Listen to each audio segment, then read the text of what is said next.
Hello students, welcome back in paramedical and nursing classes Nawalgarh. Students, आज हमारा जो topic है वो टॉपिक रहेगा oogenesis। आज हम oogenesis को पढ़ेंगे। तो oogenesis का मतलब होता है कि जो फीमेल गेमेट्स है, फीमेल गेमेट्स का फॉर्मेशन होना, ठीक है, या फीमेल गेमेट्स का प्रोडक्शन है वो कैसे होता है, वो अपन आज की क्लास में पढ़ेंगे, जो कि एक बहुत ही इंपॉर्टेंट टॉपिक है। एग्जाम के व्यू से भी अगर अपन देखें तो इम्पोर्टेंट टॉपिक है। तो आज हम डिटेल में पढ़ेंगे कि भाई oogenesis है वो क्या होता है और किस तरीके से होता है। तो अगर अपन बात करें oogenesis को अपन क्या बोलते हैं कि oogenesis का मतलब होता है कि भाई जो फीमेल्स हैं, फीमेल की बॉडी के अंदर फीमेल गेमेट्स जो कि क्या होते हैं, ओवम या फिर एग का प्रोडक्शन होना या उनका फॉर्मेशन होना क्या कहलाता है, oogenesis कहलाता है।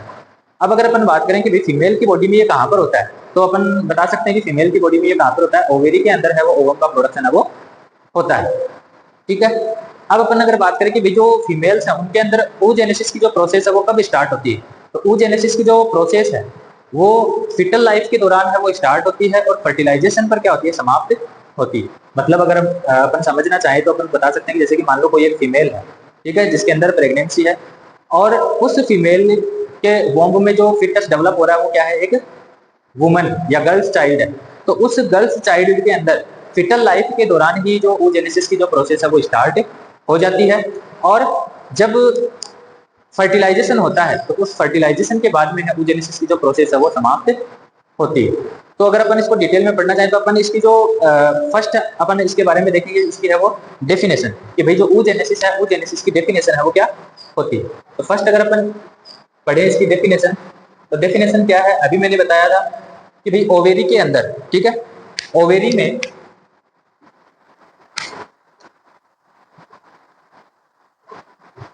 में ओवम बनने की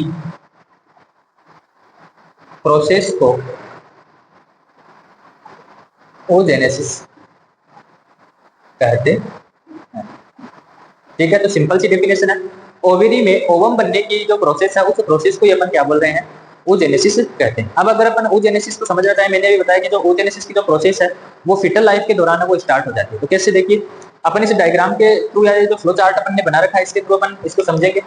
जैसे कि जब जो भी फीमेल चाइल्ड है वो जब फिटल लाइफ के दौरान जब होती है तो उसके अंदर जो ओवेरी है, उस ओवेरी के अंदर जो प्री मेच्योर जो जर्म सेल होती है, वो प्री मेच्योर जर्म सेल है वो माइटोसिस डिवीजन के द्वारा यहाँ पे oogonia का फॉर्मेशन है वो करती है। अगर अपन इस सेल को बताएं तो ये क्या है आपने, oogonia, ठीक है। तो फिटल लाइफ के दौरान जो प्री मेच्योर जो जर्म सेल है वो किसके अंदर कन्वर्ट होती है, माइटोसिस डिवीजन के द्वारा oogonia में डेवलप होती है। अब ये जो oogonia है ये कैसी सेल है, डिप्लॉइड सेल है, ठीक है। जैसे कि अपन ने इसको थोड़ा कर रखा है 2 से, तो जो oogonia जो बनती है वो कौन सी सेल होती है, डिप्लॉइड सेल होती है। फिर उसके बाद में ये जो oogonia है, इस oogonia के अंदर माइटोसिस जो डिवीजन है वो फिर से होता है, ठीक है। और माइटोसिस डिवीजन के द्वारा ये किस में कन्वर्ट हो जाती है, प्राइमरी oocyte में कन्वर्ट हो जाती है। मतलब कि जो माइटोसिस डिवीजन है, माइटोसिस डिवीजन का मतलब क्या होता है, समसूत्री विभाजन, ठीक है। तो इससे जो सेल बन रही थी oogonia ये भी कैसी थी, 2n थी। इससे जो प्राइमरी oocyte बनेगा वो भी कैसे बनेगा, प्राइमरी जो oocyte है वो भी कैसा बनेगा, 2n बनेगा, मतलब डिप्लॉइड जो सेल है वो बनेगी। अब देखो आगे क्या होता है कि जब ये प्राइमरी सेल बन जाती है, ठीक है, प्राइमरी जो oocyte बन जाता है, इस प्राइमरी oocyte के अंदर है वो मियोसिस जो फर्स्ट डिवीजन है वो स्टार्ट होता है, ठीक है। अब ये जो प्रोसेस चल रही है प्राइमरी oocyte तक की, ये जो प्रोसेस है वो कब चलती है, फिटल लाइफ के दौरान चलती है। मतलब जब फीमेल जब बर्थ नहीं हुआ था उसका, मतलब पैदा नहीं हुई थी, उससे पहले ही ये oogenesis की इतनी जो प्रोसेस है उसकी ओवेरी के अंदर है वो कंप्लीट हो चुकी थी, फिटल लाइफ के दौरान ही कंप्लीट हो चुकी थी। तो फिटल लाइफ के दौरान माइटोसिस डिवीजन के द्वारा उसमें क्या बन जाता है, प्राइमरी oocyte बन जाता है। अब इस प्राइमरी oocyte के अंदर क्या होता है कि मियोसिस जो डिवीजन है वो होता है, ठीक है। मियोसिस डिवीजन है वो इसके अंदर होता है, स्टार्ट हो जाता है, लेकिन वो प्रोफेज के अंदर क्या हो जाता है, अरेस्ट हो जाता है। प्रोफेज के अंदर अरेस्ट होने का मतलब ये प्रोफेज के अंदर ही क्या हो जाता है, रुक जाता है। जैसे कि आपने पढ़ रखा है प्रोफेज, टेलोफेज, मेटाफेज, ठीक है, सेल डिवीजन। तो सेल डिवीजन की जो प्रोफेज जो स्टेज है, उस प्रोफेज स्टेज के अंदर प्राइमरी oocyte है वो रुक जाता है।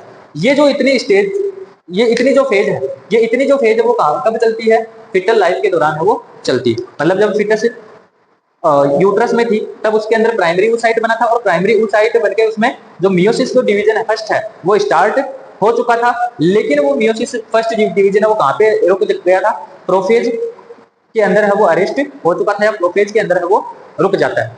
उसके बाद में क्या होता है कि जब फीमेल के अंदर क्या आती है, प्यूबर्टी आती है, मतलब ये इतना प्राइमरी वो साइट बन के और उसमें मियोसिस फर्स्ट डिवीजन स्टार्ट होने होकर वो क्या हो जाता है, ओवेरी के अंदर रुक जाता है, उसी अवस्था में वो अरेस्ट हो जाता है। उसके बाद में जब फीमेल के अंदर प्यूबर्टी आती है, तो उसमें क्या होता है, मेंस्ट्रुअल साइकिल स्टार्ट होता है। तो जब मेंस्ट्रुअल साइकिल स्टार्ट होता है तो ये जो प्राइमरी वो साइट के अंदर जो मियोसिस फर्स्ट प्रोफेज में जो अरेस्ट हुआ था वो फिर क्या होता है, वापस से कंटिन्यू होता है, और कंटिन्यू होकर ये मियोसिस फर्स्ट है वो क्या हो जाता है, कंप्लीट हो जाता है। ये प्यूबर्टी तक प्रोफेज के अंदर ही क्या होता है, रुका हुआ रहता है। लेकिन जब प्यूबर्टी के अंदर जब ये आती है, ठीक है, जब तक प्यूबर्टी स्टार्ट नहीं होती है तब तक ये प्रोफेज के अंदर रुका हुआ रहता है। लेकिन जैसे ही प्यूबर्टी है वो स्टार्ट होती है, प्यूबर्टी स्टार्ट होते ही ये मियोसिस फर्स्ट जो डिवीजन है वो क्या हो जाता है, कंटिन्यू होकर और कंप्लीट हो जाता है। फिर उसके बाद में ये जो मियोसिस फर्स्ट के द्वारा यहाँ पे सेकेंडरी जो oocyte है वो बनता है, ठीक है। अब ये जो जब सेकेंडरी, एक तो इससे बनेगा सेकेंडरी oocyte और दूसरा यहाँ पे बनेगा फर्स्ट पोलर बॉडी।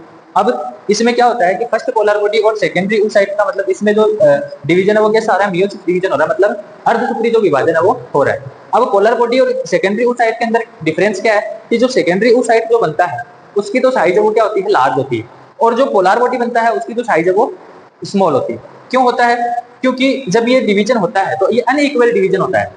जब प्राइमरी oocyte के अंदर डिवीजन होगा, मियोसिस फर्स्ट है वो कंप्लीट होगा, तो वो मियोसिस फर्स्ट अनइक्वल डिवीजन है वो इसके अंदर करेगा।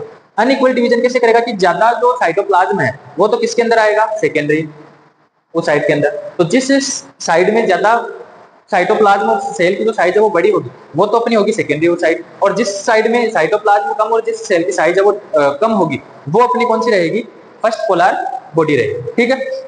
उसके बाद में क्या होता है, देखो जब ये सेकेंडरी oocyte बन जाता है तो ये सेकेंडरी oocyte बनने के बाद में इस सेकेंडरी oocyte के अंदर वापस से मियोसिस जो सेकेंड डिवीजन है वो स्टार्ट होता है। मियोसिस सेकेंड डिवीजन है वो यहाँ पे स्टार्ट होगा। लेकिन जैसे कि ये मियोसिस फर्स्ट अरेस्ट हुआ था कब से लेके, बिफोर बर्थ चल रही थी ये प्रोसेस, लेकिन बर्थ से लेके और प्यूबर्टी तक ये क्या रहा, प्रोफेज फर्स्ट के अंदर ही मियोसिस फर्स्ट है वो रुका हुआ रहा। जैसे ही प्यूबर्टी की एज स्टार्ट हुई ये प्रोफेज फर्स्ट है वो क्या हो गया, स्टार्ट, जो मियोसिस फर्स्ट है वो कंटिन्यू होकर और मियोसिस फर्स्ट डिवीजन है वो कंप्लीट हो जाता है। अब ये जो सेकेंडरी जो oocyte बना है इसके अंदर भी क्या होता है, मियोसिस जो सेकेंड डिवीजन है वो स्टार्ट होता है। लेकिन ये जो मियोसिस सेकेंड डिवीजन है वो क्या होता है, मेटाफेज के अंदर ही क्या हो जाता है, अरेस्ट हो जाता है। सेकेंडरी oocyte के बाद में उसमें मियोसिस जो सेकेंड है वो स्टार्ट हुआ, लेकिन स्टार्ट होकर कहाँ पे अरेस्ट हो गया, मेटाफेज के अंदर ही वो क्या हो गया, अरेस्ट हो गया। और इसी अवस्था के अंदर मतलब ये जो सेकेंडरी oocyte में जो मियोसिस सेकेंड जो स्टार्ट हुआ और मेटाफेज के अंदर ये जो अरेस्ट हुआ, यही स्ट्रक्चर है वो मेंस्ट्रुअल साइकिल के दौरान जब 14th डे पे अपन ने ओवुलेशन पढ़ा था उस टाइम पे ये ओवेरी से क्या होता है, रिलीज होता है। मतलब ये जो सेकेंडरी oocyte बना था इसका क्या हो जाएगा, ओवुलेशन हो जाएगा। ओवुलेशन का मतलब ओवेरी से ये जो सेकेंडरी oocyte है वो क्या हो जाएगा, रिलीज हो जाएगा, और कहाँ पे चला जाएगा, फेलोपियन ट्यूब के अंदर है वो चला जाएगा। उसके बाद में क्या होता है, ये ओवुलेशन तो हो गया, अपन ने आज तक यही पढ़ा है कि जब भी मेंस्ट्रुअल साइकिल पढ़ते हैं या ओवुलेशन पढ़ते हैं तो अपन ये बोलते हैं कि जो ओवेरी है, ओवेरी से क्या होता है, मैच्योर ओवम वो रिलीज होता है। लेकिन एक्चुअली में क्या होता है कि ओवेरी से जो सेकेंडरी oocyte है वो हमेशा रिलीज होता है, ठीक है, मैच्योर ओवम वो रिलीज नहीं होता है। तो जब ये ओवुलेशन हो गया, अब ओवुलेशन हो गया तो ये अब इसकी किस्मत है कि ये मैच्योर एग में है वो कन्वर्ट होगा या नहीं होगा। अब अगर मान लो ये ओवुलेशन हुआ और ओवुलेशन के दौरान ही स्पर्म की क्या हुई, एंट्री हुई, ठीक है, तो स्पर्म एंटर होगा और एंटर होने के बाद में ये जो सेकेंडरी oocyte था इस सेकेंडरी oocyte से इसका क्या होगा, फर्टिलाइजेशन होगा, और फर्टिलाइजेशन के बाद में इसके अंदर क्या बनेगा, ये मेच्योर जो एग है या मेच्योर जो ओवम था उसका फॉर्मेशन होगा। तो जब ये फर्टिलाइजेशन होता है तो भी इसके अंदर वापस से क्या दो स्ट्रक्चर बनती है, एक तो सेकेंड पोलर बॉडी और एक मेच्योर एग। इस तरीके से ये जो पूरी प्रोसेस है वो चलती रहती है। तो इसकी जो स्टार्टिंग है ये तो कहां से होती है, फिटल लाइफ के दौरान वो स्टार्ट हो जाती है, और एंड कहां पे हो रही है, देखो आफ्टर फर्टिलाइजेशन। आफ्टर फर्टिलाइजेशन ये क्या हो जाती है, कंप्लीट हो जाती है। तो इसमें देखो एक बार वापस से अपन मैं स्पीडली इसको रिवाइज कर रहा हूँ। फिटल एज के दौरान क्या होगा, प्री मेच्योर जर्म सेल बनेगी जो कि माइटोसिस डिवीजन के द्वारा किसके अंदर कन्वर्ट होगी, oogonia के अंदर कन्वर्ट होगी। oogonia के अंदर फिर से क्या होगा, माइटोसिस डिवीजन होगा और वो किसमें अंदर कन्वर्ट हो जाएगा, प्राइमरी oocyte के अंदर है वो कन्वर्ट होगा। अब इस प्राइमरी oocyte के अंदर क्या होता है, मियोसिस फर्स्ट डिवीजन स्टार्ट होता है, लेकिन ये मियोसिस फर्स्ट डिवीजन है वो प्रोफेज के अंदर ही रुक जाता है। ठीक है। फिटल लाइफ में प्राइमरी oocyte बनकर तैयार हो गया था और उसमें मियोसिस फर्स्ट डिवीजन है वो स्टार्ट हो गया था, लेकिन वो कहाँ पे रुक गया था, प्रोफेज के अंदर आकर ही स्टॉप हो गया था। तो इतनी ये जो प्रोसेस चलती है ये फिटल लाइफ के दौरान चलती है, ठीक है। जब बेबी फीमेल बेबी जब बर्थ होती है तो उसकी ओवरी में पहले से ही प्राइमरी oocyte है वो प्रेजेंट होते हैं, ठीक है। अब क्या होता है कि जब फीमेल जो चाइल्ड है जब वो प्यूबर्टी एज में पहुंचती है तो प्यूबर्टी एज में ये जो मियोसिस फर्स्ट जो डिवीजन है वो अरेस्ट हो गया था प्रोफेज के अंदर, ये वापस से क्या होता है कंटिन्यू होता है, मतलब वापस से स्टार्ट हो जाएगा और मियोसिस फर्स्ट जो डिवीजन है वो कंप्लीट हो जाएगा। कंप्लीट होकर इससे स्ट्रक्चर बनेगी एक तो सेकेंडरी oocyte और एक फर्स्ट पोलर बॉडी, ठीक है। अब इस सेकेंडरी जो oocyte है इसके अंदर वापस से जो मियोसिस सेकंड है वो डिवीजन है वो स्टार्ट होगा, ठीक है। मियोसिस सेकंड स्टार्ट होगा, लेकिन ये जो मियोसिस सेकंड है ये कहां पर अरेस्ट हो जाएगा, मेटाफेज के अंदर अरेस्ट हो जाएगा और यही स्ट्रक्चर है वो ओवेरी से क्या हो जाएगी, रिलीज हो जाएगी, जिसको अपन क्या बोलते हैं, ओवुलेशन कहते हैं। तो ये जो सेकेंडरी oocyte बना था इस सेकेंडरी oocyte का ही क्या होता है, ओवुलेशन होता है। अब क्या होगा कि जब फर्टिलाइजेशन होगा, मान लो ये सेकेंडरी oocyte है वो क्या हो गया, ओवुलेशन हो गया, रिलीज हो गया, ओवुलेशन हो गया इसका। अब इसकी किस्मत डिपेंड करेगी कि भाई जो ये जो सेकेंडरी oocyte है वो मेच्योर एग में क्या होगा, डेवलप होगा या नहीं होगा। अब अगर मान लो कि इसी दौरान स्पर्म की क्या हो जाती है, एंट्री होती है, तो जब स्पर्म की एंट्री होगी तो ये स्पर्म है वो किससे मिलेगा, इस सेकेंडरी oocyte से मिलेगा। तो जैसे ही स्पर्म इसके कांटेक्ट में आएगा, कांटेक्ट में आते ही जो ये मियोसिस सेकंड डिवीजन है वो जो रुका हुआ था, कहां पे रुका हुआ था, मेटाफेज के अंदर है जो रुका हुआ था, वो मियोसिस सेकंड डिवीजन है वो वापस से क्या हो जाता है, स्टार्ट हो जाता है। और स्टार्ट होकर ये किस में कन्वर्ट हो जाता है, दो स्ट्रक्चर के अंदर कन्वर्ट होता है। एक तो यहाँ पे बनेगी मेच्योर एग और दूसरा बनेगा सेकेंडरी पोलर बॉडी, ठीक है। तो अपन ये बोल सकते हैं कि जो एक उगोनिया, इस एक उगोनिया से कितने ओवम बनते हैं, एक ओवम बनेगा, ठीक है। मेच्योर जो ओवम है वो एक बनेगा, बाकी ये जो दो पोलर बॉडी बनी, फर्स्ट पोलर बॉडी और सेकेंड पोलर बॉडी, ये वापस से क्या हो जाती है, डीजनरेट हो जाती है, ठीक है। तो अब अगर अपन इसकी अगर लोकेशन की बात करें, ठीक है, या अपन इसकी स्टार्टिंग की बात करें तो अपन इसमें लिख सकते हैं कि जो oogenesis है वो स्टार्ट तो कब होता है, फिटल लाइफ के दौरान वो स्टार्ट होता है, ठीक है। फिटल लाइफ के दौरान तो ये क्या होता है, स्टार्ट होता है। और इसका जो एंड है, इसका जो एंड है वो कहां पे होता है, आफ्टर फर्टिलाइजेशन होता है, ठीक है, आफ्टर फर्टिलाइजेशन, ठीक है। इसके बाद में अगर अपन बात करें कि भाई जो oogenesis है, oogenesis की जो फेज है वो कौन कौन सी फेज होती है, जैसे पूरी फेज अपन ने इसमें पढ़ ली है, लेकिन उस फेजेज उन फेजेज का क्या है, नाम भी दिया गया है, ठीक है। तो अगर अपन इसकी फेजेज की बात करें तो उसको थ्री फेज के अंदर क्या किया गया है, डिवाइड किया गया है। थ्री फेज कौन कौन सी है वो अपन देखते हैं। अब अगर अपन इसकी फेजेज की बात करें, oogenesis की फेजेज की बात करें तो फेजेज के अंदर इसकी जो फर्स्ट फेज है वो है मल्टीप्लीकेशन। इसको अपन बोल सकते हैं कि ये जो मल्टीप्लीकेशन जो फेज है वो फिटल लाइफ के दौरान चलती है, ठीक है, ये भी फिटल लाइफ के दौरान है वो चलती है, ठीक है। ये जो फेज है वो फिटल लाइफ में क्या होती है, चलती है। अब ये देखो इस फ्लो चार्ट में देखना कि जो मल्टीप्लीकेशन है वो कहां तक है, इस oogonia तक। मतलब इसमें क्या होता है मल्टीप्लिकेशन के अंदर कि जो प्री मेच्योर सेल है, premature cell mitosis division के द्वारा किसमें कन्वर्ट होती है, oogonia में कन्वर्ट होती है। और oogonia भी रैपिडली क्या होता रहता है, डिवाइड होता रहता है, मतलब जो oogonia है वो बहुत सारे oogonia क्या करेगा, फॉर्मेशन करेगा, ठीक है। अब जो oogonia है, ठीक है, तो फर्स्ट स्टेज के अंदर अपन लिख सकते हैं कि जो मल्टीप्लिकेशन जो फेज है, मल्टीप्लिकेशन फेज के अंदर क्या होता है, अपन बोल सकते हैं कि ये जो फेज है वो फिटल लाइफ के दौरान चलती है, जिसके अंदर प्री मेच्योर जर्म सेल है वो तो किसमें कन्वर्ट होती है, oogonia में कन्वर्ट होती है। और oogonia भी क्या करता है, रैपिडली क्या करता है, मल्टीप्लाई होता है। देखो नाम से पता चल रहा है मल्टीप्लिकेशन, ठीक है। तो oogonia है वो क्या होता है, मल्टीप्लाई होता है, बहुत सारे जो oogonia वो यहाँ पे बन जाते हैं, ठीक है। अब दूसरी अगर इसकी फेज की बात करें तो अगर आप इसमें आप लिखना चाहो तो लिख सकते हो, इसमें आप पॉइंट टू पॉइंट लिख सकते हो, यह फेज फिटल लाइफ के दौरान चलती है, फिटल लाइफ के दौरान चलती है। इसमें premature germ cell oogonia बनाती है, oogonia बनाती है। और oogonia माइटोसिस के द्वारा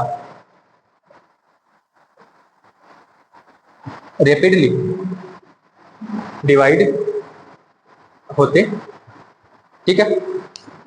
तो इस फेज में क्या होता है कि प्री मेच्योर सेल ओगोनिया बनाएगी और ओगोनिया भी माइटोसिस के द्वारा, मतलब इसमें ये जो मल्टीप्लाई है वो होता रहेगा और काफी सारे जो ओगोनिया है वो उनका फॉर्मेशन हो जाएगा। अपन इस फ्लो चार्ट में सिर्फ एक स्ट्रक्चर को लेके चल रहे हैं, ऐसे कई सारी जो स्ट्रक्चर है वो किसके अंदर प्रेजेंट है, ओवेरी के अंदर है, वो चलती रहती है, ठीक है। तो ये जो यहाँ तक का जो हो गया वो कौन सा हो गया, इसकी फर्स्ट फेज हो गई। दूसरी अगर इसकी फेज की बात करें तो दूसरी फेज है इसके अंदर ग्रोथ फेज। दूसरी फेज है इसकी ग्रोथ फेज। अब ये जो ग्रोथ फेज है, इस ग्रोथ फेज के अंदर क्या होता है कि जो प्राइमरी ओसाइट है, ठीक है, उनका क्या होगा, यहाँ पे फॉर्मेशन होगा, ठीक है।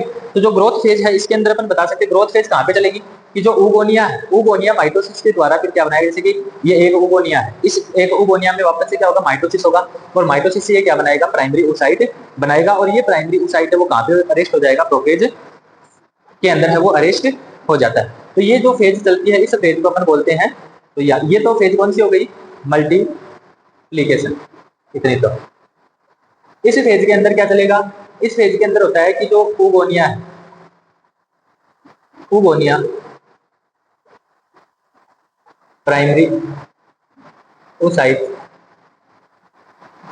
ओसाइट बनाता है और प्राइमरी ओसाइट में मियोसिस डिवीजन स्टार्ट हो जाता है, लेकिन यह डिवीजन या फिर ये प्राइमरी ओसाइट है वो प्रोफेज में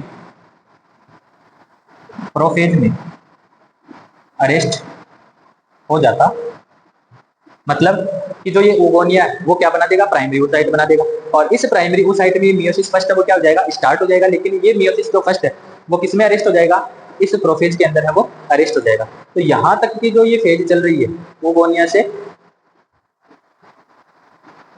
ओगोनिया किसमें कन्वर्ट हो रहा है, प्राइमरी ओसाइट में। तो ये जो फेज है ये आपकी कौन सी है, ग्रोथ फेज है, ठीक है। इसके बाद में थर्ड जो फेज आती है इसकी मेचुरेशन फेज, ठीक है। तो थर्ड फेज है मेचुरेशन फेज। अब ये जो फेज है वो कहां से स्टार्ट होती है, प्यूबर्टी में स्टार्ट होती है। तो अपन किसमें लिख सकते हैं, यह प्यूबर्टी में स्टार्ट होती है।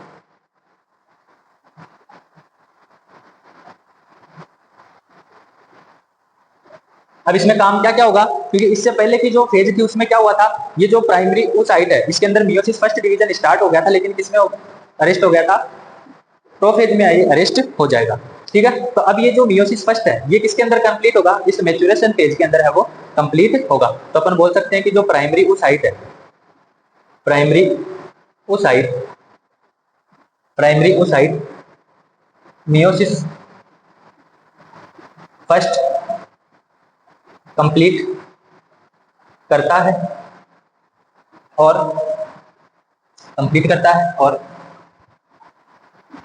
Secondary oocyte and first polar body बनाता है।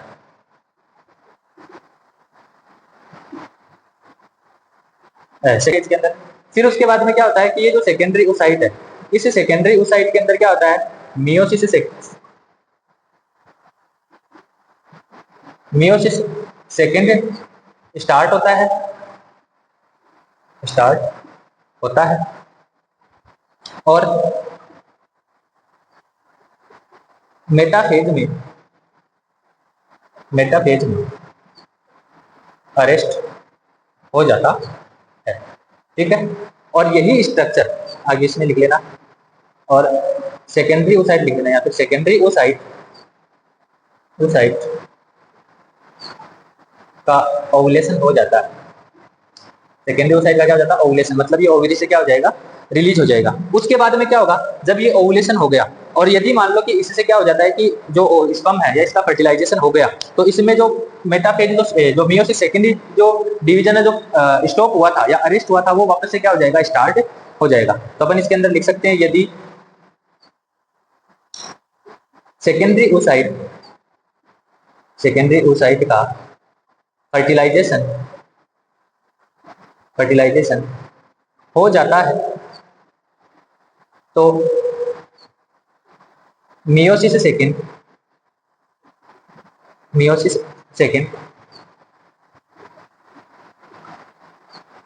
कंप्लीट होता है और मेच्योर एग या ovum and second polar body का फॉर्मेशन करता है या सेकेंड पोलर बॉडी बनाता है। ठीक है, तो ये जो सारी फेज चलेगी वो फेज किसके अंदर चलेगी? ये इतनी जो फेज है, ये फेज कौन सी है आपकी? मेचुरेशन की फेज, ये है मेचुरेशन। ठीक है, तो एक बार मैं फास्टली वापस से रिपीट कर रहा हूं ताकि आपको फिर से समझ में आ जाए। तो जैसे कि ये जो प्री मेच्योर सेल है, ठीक है, प्री मेच्योर जो दल सेल है जो ओगोनिया में कन्वर्ट होती है, ठीक है, और ओगोनिया बहुत सारे ओगोनिया बनाते हैं। ये जो फेज चलती है इसको तो अपन बोलते हैं मल्टीप्लीकेशन फेज। ठीक है, इसके अंदर ओगोनिया मल्टीप्लाई होकर बहुत सारे ओगोनिया बनाएंगे। अब फिर इसके बाद में स्टेज आती है ग्रोथ फेज। तो ग्रोथ फेज में क्या होता है कि ये जो ओगोनिया है इसमें माइटोसिस होगा और ये किसमें कन्वर्ट होगा? उस साइड के अंदर है वो कन्वर्ट होगा और उस साइड के अंदर कन्वर्ट होगा और इस प्राइमरी उस साइड के अंदर मियोसिस फर्स्ट जो डिवीजन है वो स्टार्ट हो जाएगा। लेकिन ये जो फर्स्ट डिवीजन है वो कहां पे अरेस्ट हो जाएगा? प्रोफेज फर्स्ट के अंदर अरेस्ट हो जाएगा। यहां तक की जो फेज है ये फेज कौन सी है आपकी? Growth phase. ठीक है, उसके बाद में क्या होता है कि जब प्यूबर्टी की एज आती है, प्यूबर्टी की जब एज आती है तो ये जो मियोसिस जो फर्स्ट था वो क्या हो जाता है? वापस से कंटिन्यू स्टार्ट हो जाता है। जहां रुका हुआ था पहले फिर वापस से स्टार्ट हो गया और किस कंप्लीट होते ही क्या बन गई? इससे एक तो सेकेंडरी ओसाइट बन गया और एक फर्स्ट पोलर बॉडी बन गई। तो ये यहाँ से जो स्टेज चल रही है, ये जो फेज है वो कौन सी? अपनी मेचुरेशन फेज। तो मेचुरेशन फेज में क्या हुआ कि जो मियोसिस फर्स्ट जो अरेस्ट हुआ था वो वापस से क्या हुआ? स्टार्ट हुआ और किसके अंदर कन्वर्ट हुआ? सेकेंडरी ओसाइट और फर्स्ट पोलर बॉडी बनी। अब इस सेकेंडरी ओसाइट में वापस से मियोसिस सेकेंड है वो क्या हो जाता है? स्टार्ट हो जाता है और ये सेकेंड जो डिवीजन है वो किसके अंदर स्टॉप हो जाता है या किसके अंदर अरेस्ट हो जाता है? मेटाफेज के अंदर है वो अरेस्ट हो जाता है। और यही जो स्ट्रक्चर है सेकेंडरी ओसाइट अपन बोल सकते हैं, ये सेकेंडरी ओसाइट है वो ओवरी से क्या हो जाता है? रिलीज हो जाता है, मतलब ओवुलेशन है वो हो जाता है। अब अगर मान लो उसी पीरियड के दौरान अगर स्पर्म है वो यहाँ पे एंट्री कर जाए और फर्टिलाइजेशन हो गया तो ये जो मियोसिस जो सेकंड है वो मेटाफेज में जो रुका हुआ था वो डिवीजन वापस से क्या हो जाएगा? स्टार्ट हो जाएगा और मियोसिस सेकंड कंप्लीट होते ही क्या बन जाएगा? एक तो मेच्योर एग बन जाएगा और दूसरा सेकंड जो पोलर बॉडी है उसका फॉर्मेशन होगा। ठीक है, तो ये जो oogenesis की प्रोसेस है ये हमारी कंप्लीट हो चुकी है। अगर सिंपल सी भाषा में देखें तो अपन क्या बोलते हैं? oogonia से ओवम बनने की जो प्रोसेस उसे ही अपन क्या बोलते हैं? oogenesis कहते हैं। तो ये हमारा जो oogenesis है वो यहीं पे कंप्लीट होता है। अगर वीडियो अच्छा लगा हो या क्लास अच्छी लगी हो तो लाइक करें, कमेंट करें, शेयर करें और अगर इसके नोट्स आपको चाहिए तो कमेंट में लिखें नोट्स। धन्यवाद, फिर मिलेंगे नेक्स्ट क्लास में।